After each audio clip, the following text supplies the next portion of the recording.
All right. Well, good morning. This video lecture is a continuation of where we got to in class last week.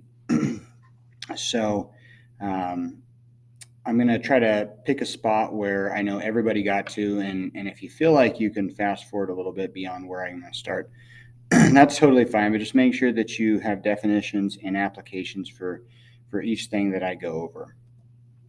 All right. So at the end of class, for most of you, we had talked about refugees and internally displaced persons, and make sure that you know the difference between the two. But where I don't know if I got to everybody was what kind of costs are associated with when people just move in general, whether it's forced migration or you're a refugee, or even if you voluntarily migrate, there's going to be a certain amount of gain and loss of what we call human capital. And I know some of you have learned about human capital, so feel free to go ahead and fast forward through this, but it might be good for you to hear it once again. But whenever people move, whether they leave a place, they come to a place, there's a certain amount of movement or migration of what we call human capital. So human capital is the labor, the intelligence, the skills, any kind of assets or value that a person possesses that can either add to a place or take away from a place. And so when a place gains those assets, that is called brain gain. And really, I mean, we should probably think of it as human capital gain, but AP will call it brain drain or brain gain. When a person goes to a place, the place that they left, that is called brain drain, and then the place that they enter, that place receives human capital, so it's called brain gain. Okay, so brain drain is the loss of human capital from a country or just from a place. It doesn't have to necessarily be a country due to immigrating or them leaving and then going to another place. Brain gain is the addition of that. So if we put this into terms of what happens kind of out there in the real world, let's say that I am in sub-Saharan Africa and I'm in Angola, and I'm a I don't know, the best pediatric surgeon in all of Angola. And I realized that even though I love my country, I'm not getting paid my skills for my skills of what I can do. And so I'm going to emigrate. I'm going to emigrate out of Angola, and I'm going to go to the United Kingdom. And they're going to probably pay me triple or quadruple of what I was getting paid in Angola. Now, when I leave Angola, that's a serious loss of human capital to Angola. And we need to understand from a big picture standpoint that LDCs are constantly victims of brain drain. They lose human capital more than they gain it. And so these LDCs or these stage 2 or stage 3 countries, not only are they dealing with overpopulation issues where they have exceeded their carrying capacity and they don't have enough resources for the amount of people that they have, now to add injury to insult, they're also dealing with probably a lot of human capital loss or brain drain. And where does typically where does that human capital go? Well, hopefully you could figure out that it goes to MDCs. It goes to stage 4, maybe stage 4 and 5 countries. But bottom line, the flow always typically goes up. So if you're at a stage 2 country, your human capital at least goes to stage 3 and probably stage 4. If you're a stage 4 country, on the other hand, typically the flow goes 4 to 4. So we typically don't see a human capital loss in a stage 4 country of going from stage 4 to stage 2. It's just people that have lived in that amount of comfort in a stage 4 country, economically, socially, politically, whatever the case may be, they typically don't want to exchange that for a country who's going through their industrialization process. Okay? So that is kind of how brain drain and brain gain works. And anytime that you have people moving or people emigrating, you're going to get that movement of human capital as well. Okay. All right. One of the types of human capital that can be transferred from one place to another is labor. It doesn't have to be knowledge or skill or entertainment value or whatever. It can be just physical labor. And so a lot of times we see that in what are called guest worker programs. So guest worker programs are not refugees. Typically, a guest worker program is agreed upon by two countries. So in a refugee, oftentimes, I guess it's kind of an agreement between the host country and the country that where the people are moving from. But in the guest worker program, it's not a refugee situation. But there could be a situation where, and we're just going to use Mexico and the United States because it makes a convenient example. But like in World War II, Mexico had an excess amount of workers. The United States had lost a lot of its workers due to the fact that many of those white males, especially, went to go fight in World War II. And so agricultural fields, say in California, had this vacuum of, unemployment that needed to be filled. And so the United States government and the Mexican government worked out an agreement. And typically with these guest worker programs, I think some of the things you should write down is that some things are in place between the two countries. So Mexico, they're going to agree in the Bracero program, and that's the example that we're going to use that you see there in the bottom right-hand corner. In the Bracero program, and much like any other guest worker agreements, the host country has some responsibilities. So the United States government had to make sure that these workers were going to get basic, housing. They were going to make sure they get fed and made sure they got paid. And all of these things were agreed upon, that they had basic human rights as they lived in our country, as a guest in our country. And so the idea of a guest worker program is that it's done temporarily, and these people work in our country, but then when the time is up, and in this case, it would be when World War II was over, then the agreement was that these people would go back to their country. So that's really a guest worker program. It's not really a refugee program by any means. And why for a limited time? Well, when the situation kind of clears up, in this case, when World War II got over with, then those people that were fighting the war, they would be coming back and they would want to get their jobs back. And you have to understand that a lot of those people that worked in the Bracero program, they were getting paid a wage that was less than what the worker was for the United States person when they left. Now, at this time, the United States does not have a guest worker program, and the people that are coming over from Mexico are doing so in one of two ways. They're either coming over and they're going through the citizenship process, which takes usually a number of months or a number of years, depending on their situation, or they're coming over illegally. And to be honest with you guys, there's a lot of employers in America that like the undocumented workers. They're easy to deal with in terms of, if those people come over, they're not going to get a lot of trouble from them because they'll just have them deported. They don't have to pay them a lot of the worker benefits, workman's comp, workman's own insurance that an American worker is going to get, and typically they can pay them less because it's done usually as a cash exchange, and it's done as they call under the table, where they're not having to pay minimum wage laws and things like that. Okay, so I talked to you guys about the Bracero program during World War II. That's probably our best example of a guest worker program. And then in the United Arab Emirates, and it's not just Bangladeshis, I think Iraqis, Pakistanis, I'm trying to think of some of the other major groups that went over there. But in the United Arab Emirates, when they started expanding drilling for oil, and they've got tons of oil in the UAE, they started inviting guest workers in because they just didn't have enough people that were willing to work in the oil fields. And so they brought in these guest workers from places like Bangladesh, and they put them up in these barracks. The UAE actually got in trouble with the United Nations because these places were like slums almost. They weren't providing them with adequate care. And the United Nations was trying to, put sanctions on the UAE for a certain time. And I think they improved their dormitories and things like that to make it at least livable. But those are some of the notable guest worker programs.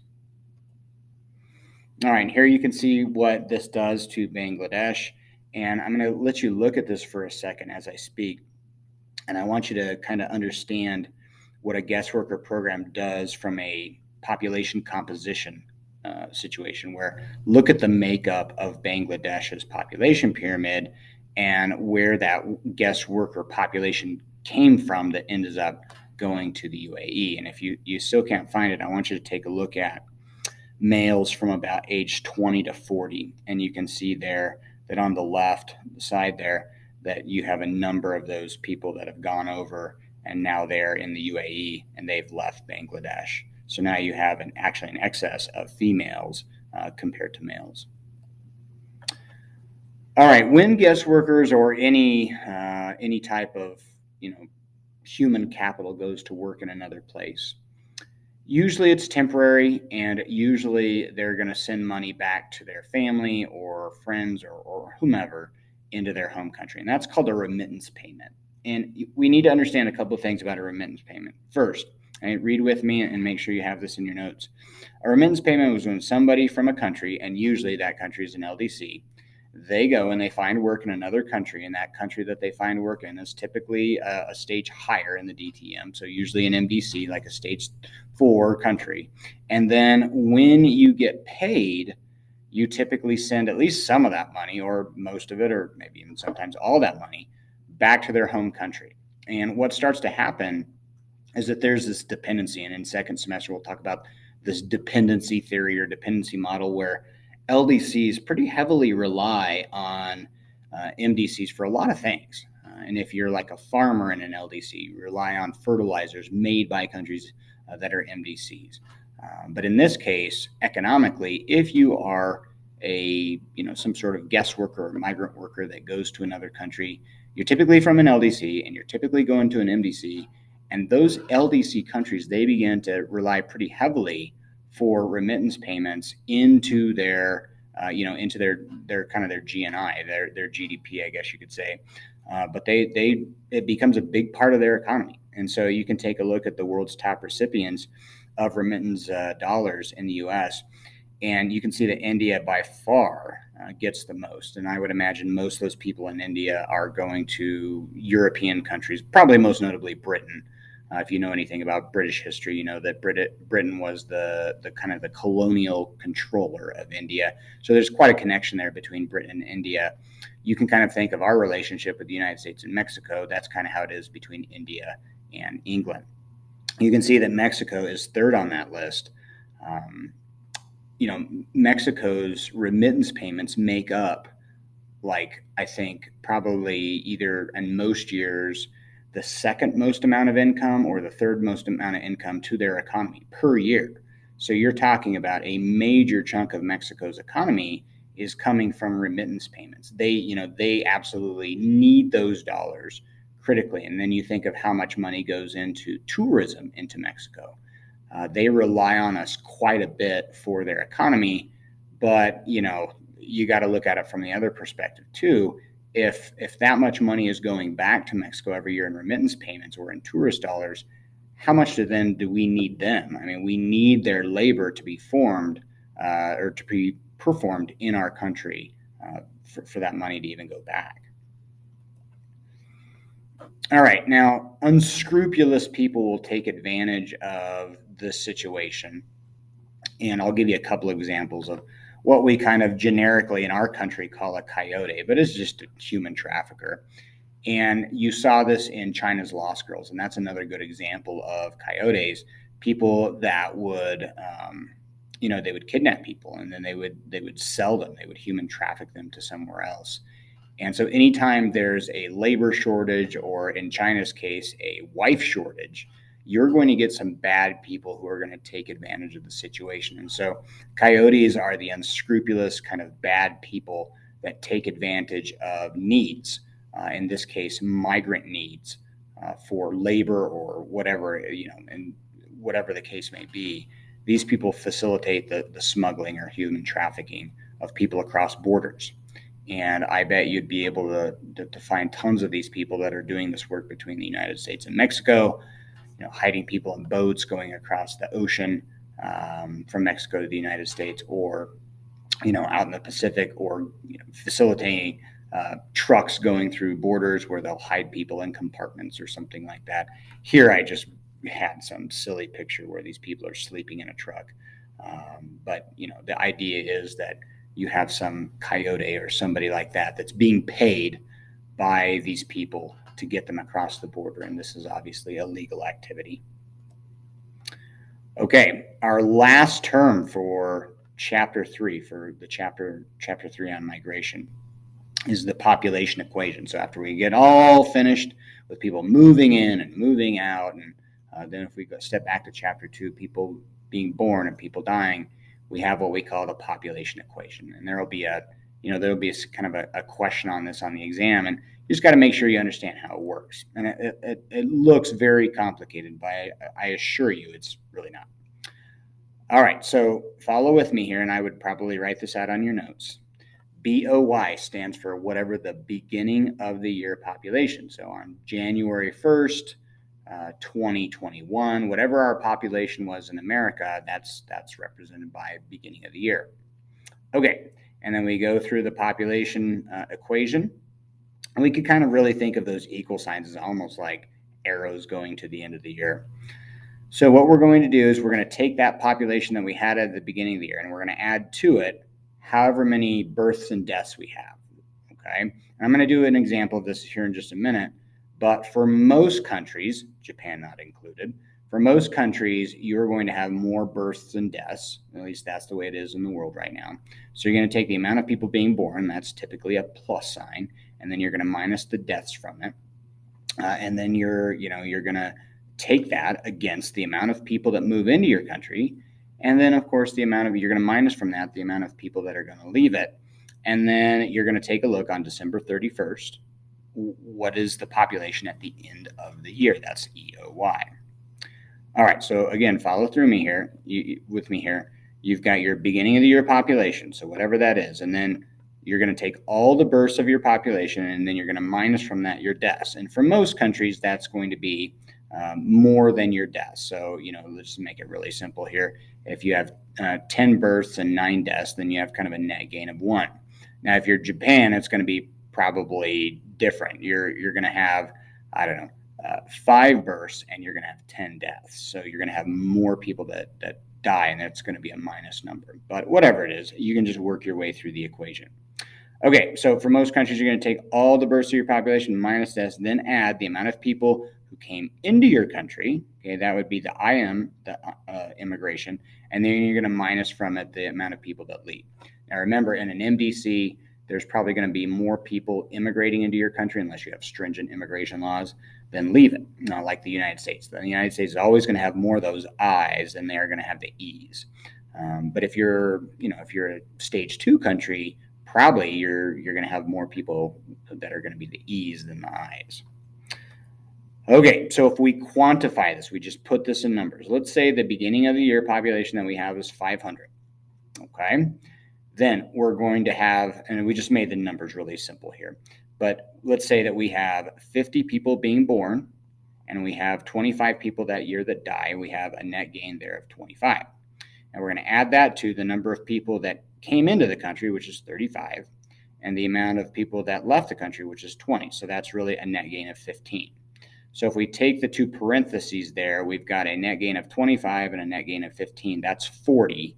And so the end of the year population is going to be 540 people, because we take those 40 net people that we net gained and we added it to the beginning of the year population. So now we have 540 people. Okay, I know that seems kind of complicated, but if you do it a couple times, you'll find it's actually really not that difficult. So I would encourage you to make your own example, something that's different from here. Make the math simple for yourself, but walk yourself through how we do this situation. Okay, that is it. You should be done with Chapter 3, which means you should be done really with Unit 2. When I come back from my leave, my absence here, we will go over the Chapter 3 terms and make sure that you have definitions and you are able to apply all of those, but you should be done with the content at this point. Thank you for tuning in, and have a good day.